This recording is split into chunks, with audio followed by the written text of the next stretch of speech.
Previously over on the blog, I uncovered T.S. Eliot's hidden love of Tracklocross in The Love Song of J. Alfred Prufrock, a forgotten cycling poem of bivvy tents, pale ales, half-deserted tracks and women discussing gear ratios. Let us go then, you and I. When the evening is spread out against the sky, we speed on bikes. Like a patient etherized upon a table, we dream of single speed. Let us go through certain half-deserted tracks, the muttering retreats of restless nights in bivvy tents, and sawdust restaurants with pale ales, skids that follow like a seditious argument of insidious intent. To lead you to an overwhelming question, oh, do not ask, what is it? Let us go and make our skids mark.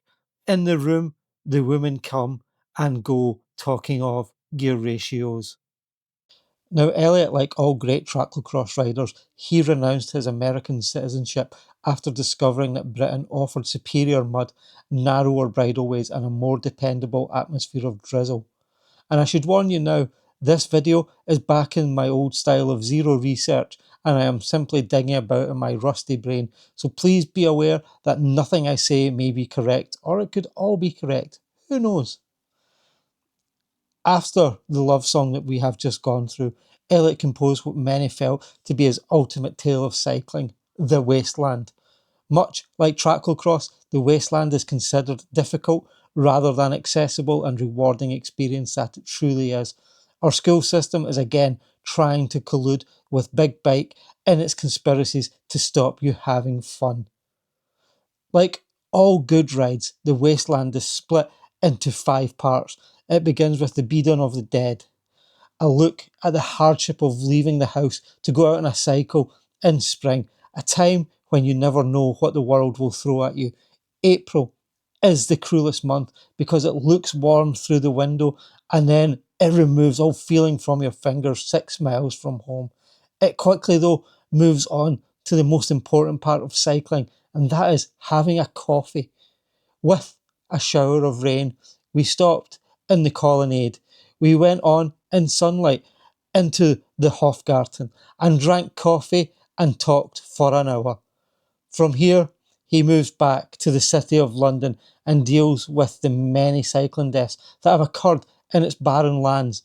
Even Eliot could imagine the dead crossing London Bridge more easily than a protected cycling lane crossing a junction.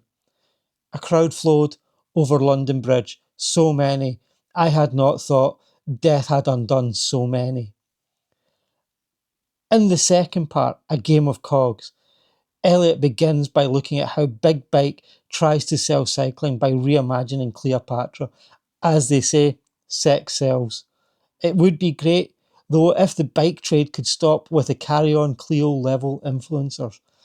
Eliot was way ahead of his time by being against these Instagram influencers before they'd even been thought about. Amazingly though, Big Bike treats this bit as their idea of high class, which just shows you that if you throw in a bit of Shakespeare, you can fool anyone into believing you are intelligent. Oh, that Shakespearean rag. It's so elegant, so intelligent. The woman is then compared to Philomela, a woman who was raped by her brother-in-law and then had her tongue cut out to stop her talking. Eliot's use of Philomela also makes a decorative treatment of women impossible to separate from violence, particularly when suffering is turned into something to be looked at rather than listened to. I honestly have no jokes or witticisms for this section. It's just a brutal read. The woman is ultimately unable to share her inner thoughts. She is presented as an aesthetic object, but the beauty is meaningless because it gives her no voice. I mean, I said it was brutal. And the same silencing appears in modern advertising. It looks pretty, but ultimately tells us nothing. Eliot then moves on to the fire sermon. The title is from a sermon, which I bet you'd never guess. Buddha in this sermon tells us to give up gears and electronic shifting, which must then be purified by fire.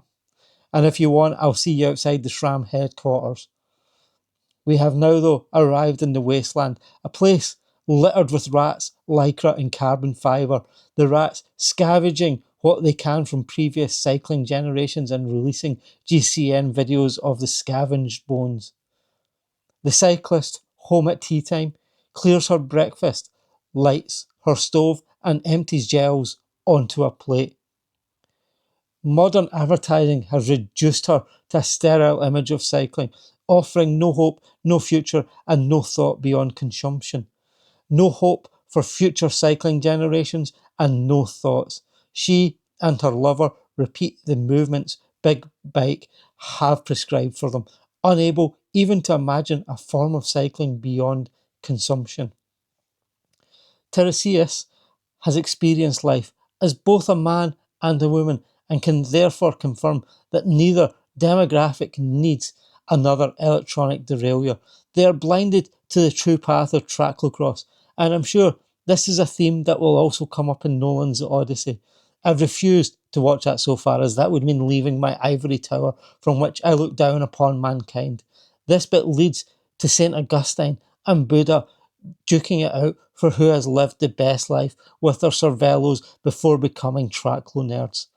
We then come to the fourth part, which for many fans counts as the first part and is eminently better than the three parts that came before it, but also after it.